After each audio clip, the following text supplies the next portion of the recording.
ये बात आपको याद रखनी है, इनका नाम याद रखना है कि प्रेम बिहारी राय ज्यादा ही वो व्यक्ति हैं जिन्होंने संविधान को अपने हाथों से लिखा हुआ है। ठीक, अच्छा, नंदलाल बोस कौन है? तो नंदलाल बोस वो व्यक्ति हैं जिन्होंने संविधान की पुस्तक के अंदर चित्रकारी की हुई है। तो चित्रकारी यानी चित्रकार कौन है? नंदलाल बोस। किसके? संविधान के लिए। हाँ, और भाषा कौन सी प्रयोग की गई है? तो दोनों भाषाओं में लिखी गई है, हिंदी और इंग्लिश, लेकिन मूल भाषा अगर संविधान की पूछी जाए तो वो कौन सी है? इंग्लिश है, अंग्रेजी है। अच्छा, संविधान की पुस्तक रखी कहां गई है? तो संसद के जो केंद्रीय कक्ष है, संसद का, पार्लियामेंट का जो सेंट्रल रूम है, उसके अंदर बीचों बीच रखी गई है आपकी कौन? संविधान की पुस्तक। और अगर हम बात करें संविधान सभा की, तो यहां से हमारी कहानी शुरू होती है कि संविधान सभा की जो पहली बैठक हुई थी, पहली बैठक कब हुई थी भाई? किस सन में? 1946। अच्छा, 1946 मंथ क्या है? दिसंबर। कौन सा दिसंबर? 9 दिसंबर। 9 दिसंबर को जो संविधान सभा की बैठक हुई वो पहली बैठक थी।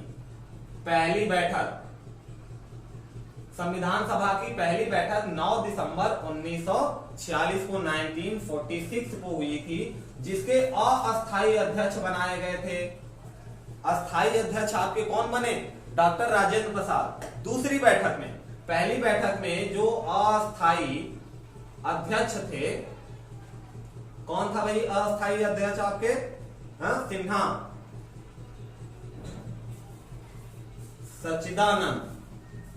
सच्चिदानंद सिन्हा। अब इनके पीछे, सच्चिदानंद सिन्हा को अस्थायी सदस्य बनाने के पीछे बस थोड़ा सा लॉजिक है। लॉजिक ये है कि ये व्यक्ति सबसे वरिष्ठ थे। जब पहली बार 9 दिसंबर 1946 को बैठक की गई तो उस बैठक में सबसे वरिष्ठ व्यक्ति, सबसे बुजुर्ग व्यक्ति कौन थे? सच्चिदानंद सिन्हा जी थे। तो इन्हीं को अस्थायी रूप से अध्यक्ष बना दिया गया था।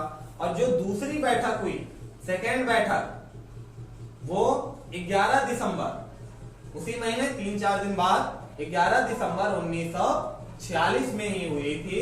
और इसके अस्थायी अध्यक्ष बनाए गए थे। अस्थायी अध्यक्ष कौन? डॉक्टर राजेंद्र प्रसाद। नाम आपको, ये तो नाम सुना हुआ होगा पहले, बस एक बार रिवाइज होता चला जाएगा अगर आप 2-4 मिनट अपना समय दे लेंगे। ठीक है। अच्छा, तीसरी बैठक भाई, तीसरी बैठक हुई क्या? जरूरत ही नहीं पड़ी। इसके बाद हमारा आ गया था उद्देशिका का प्रस्ताव, उद्देश्य प्रस्ताव। कौन सा प्रस्ताव? उद्देश्य। अच्छा, उद्देश्य प्रस्ताव पारित करने वाले या लाने वाले कौन थे? जवाहरलाल नेहरू, पंडित जवाहरलाल नेहरू जी। इन्होंने क्या लिया? उद्देश्य प्रस्ताव लेकर आए।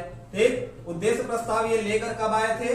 तो 13 दिसंबर 1946 में ही उद्देश्य प्रस्ताव लेके आए थे, जो कि 22 जनवरी 1947 में इसको स्वीकार कर लिया गया था। ठीक है। संविधान सभा ने कौन स्वीकार किया? संविधान सभा। संविधान सभा का काम क्या था? वही सभा गठित की गई थी, एक मैनिफेस्टो तैयार किया जा रहा था, एक ड्राफ्ट तैयार किया जा रहा था कि भारत में शासन करने के लिए, रूल करने के लिए, हर एक सेक्टर के लिए कोई भी ऐसा सेक्टर बाकी ना रह जाए, क्षेत्र न रहे जिसके लिए कोई नियम कानून ना रहे, ताकि कोई व्यक्ति मनमानी ना कर सके। और उद्देश्य प्रस्ताव जो आया था पंडित जवाहरलाल नेहरू के थ्रू, वो 13 दिसंबर 1946 में आया, जिसे संविधान सभा द्वारा 22 जनवरी 1947 को स्वीकार कर लिया गया था। ठीक है। और संविधान सभा की अंतिम बैठक, ये तो दूसरी बैठक है, तीसरी बैठक की जरूरत पड़ी, और जिसे हम तीसरी बैठक ना बोल के क्या कहते हैं? अंतिम बैठक। अब तीसरी चौथी अगर रहेगी बात बीच में तो वो ज्यादा इंपॉर्टेंट नहीं है। अंतिम बैठक आपसे जरूर पूछा जाता है कि अंतिम बैठक 24 जनवरी 1950 को हुई थी। अच्छा, 24 जनवरी 1950 ये डेट काफी इंपॉर्टेंट है, क्योंकि इस तारीख में संविधान सभा ने कई चीजों को स्वीकार किया था। जैसे में आपका राष्ट्रगीत, राष्ट्रगीत और राष्ट्रगान, राष्ट्रगीत और राष्ट्रगान को संविधान सभा ने राष्ट्रीय कब बनाया? तो 24 जनवरी 1950 में, ठीक है। और राष्ट्रीय ध्वज की अगर बात करें, ध्वज, तो राष्ट्रीय ध्वज को 22 जुलाई 1947 को ही राष्ट्रीय बना दिया गया था कि तिरंगा पूरे भारत का एक ही तिरंगा झंडा होगा, ध्वज होगा और जिसका नाम होगा क्या? तिरंगा। तो वो कब संविधान सभा द्वारा स्वीकार किया गया भाई? 22 जुलाई 1947 में। अच्छा, तिरंगा की जो डिजाइन है, डिजाइन किसने दिया था? तो तिरंगा का डिजाइन आपका पिंगली वेंकैया पिंगली वेंकैया ने तिरंगा का, आपके तिरंगे झंडे का क्या दिया था? डिजाइन दिया था। और डिजाइन में आपको पता है 3 रंग, हाँ, और बीच में क्या है? चक्र है। चक्र किसका क्या दिखाता है भाई? चक्र कहां से लिया गया? तो चक्र आपके सारनाथ के अशोक स्तंभ से, किससे लिया गया था? सारनाथ के अशोक स्तंभ से 26 जनवरी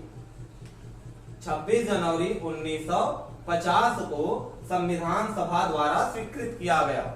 26 जैन 1950 को राष्ट्रीय चिन्ह सारनाथ के अशोक स्तंभ को बनाया गया। कितने तारीख में? 26 जनवरी में। अच्छा, तिरंगे की बात हो रही थी तो वेंकैया ने क्या किया था भाई? तिरंगे का डिजाइन दिया था, ठीक है। और तिरंगे की साइज की अगर बात की जाए तो उसकी लंबाई और चौड़ाई का अनुपात 3:2 होता है। चाहे सेंटीमीटर में, चाहे मीटर में, चाहे किलोमीटर में, चाहे फुट में, चाहे आपको जिसमें लेना हो, तिरंगे की लंबाई और चौड़ाई का अनुपात क्या होता है भाई?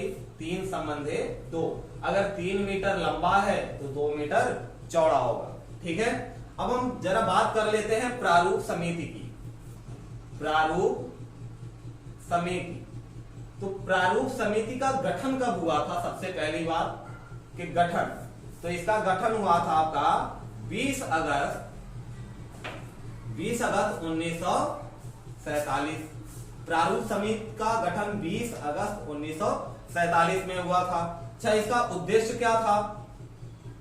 उद्देश्य, तो उद्देश्य पे हम पहले ही बात कर चुके हैं कि संविधान का ड्राफ्ट तैयार करना। संविधान का क्या तैयार करना भाई? ड्राफ्ट तैयार करना था। उसके लिए प्रारूप समिति बनाई गई। और प्रारूप समिति के अध्यक्ष कौन थे? तो प्रारूप समिति के अध्यक्ष आपके डॉक्टर भीमराव अंबेडकर, ये तो सबको पता है। और प्रारूप समिति में कुल कितने सदस्य? 7 सदस्य, जिसमें से एक तो हो गए आपके भीमराव अंबेडकर, और दूसरे कौन है भाई? ट्रिक के माध्यम से नाम आयोग के आप लोगों ने याद कर रखा होगा। तो दूसरे हैं वीएल मिल। तीसरे कौन थे? तो केएम मुंशी, ठीक। और पहले तो हो गए भीमराव जी, दूसरे वीएल मिल, तीसरे केएम मुंशी, और चौथे कौन है? अय्यर 2 थे, ठीक है। कौन कौन से अय्यर? तो आपके है एक अल्लाही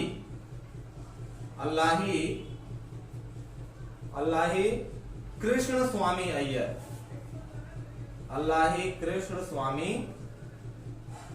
अय्यर, और एक और अय्यर है। कौन से अय्यर? गोपाल स्वामी। एक है कृष्ण स्वामी और दूसरे हैं गोपाल स्वामी अय्यर, ठीक। 5 लोग हो गए, 2 और। छठे कौन थे भाई? डीपी, हाँ, गोपाल स्वामी, एन गोपाल, ठीक है। और छठे नंबर पे कौन? डीपी खेतान, और एक और थे। कौन थे? मोहम्मद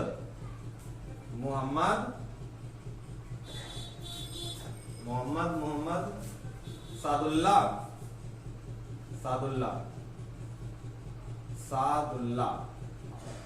मोहम्मद सादुल्लाह, देख लीजिएगा, एक बार मैच करा दीजिएगा। आई होप कि यही 7 नाम हैं। कौन कौन से? भीमराव अंबेडकर, बीएल मिल, केएम मुंशी। हाँ देखिए, ये क्वेश्चन आपके यूपीएससी में भी पूछा जा चुका है। किस तरीके से कि कौन, ऑप्शन दे देगा और कहेगा कौन से प्रारूप समिति के सदस्य नहीं है। इस तरीके से क्वेश्चन पूछा जा चुका है। तो ये नाम अगर क्लियर रहेंगे आपको तो आपको पता चल जाएगा कि कौन कौन लोग हैं और कौन लोग नहीं है। ठीक, अब इसके साथ कुछ और बात कर लेते हैं। अच्छा, ये तो प्रारूप समिति हो गई।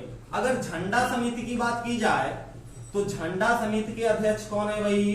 तो डॉक्टर राजेंद्र प्रसाद। झंडा समिति के अध्यक्ष डॉक्टर राजेंद्र प्रसाद, ठीक है।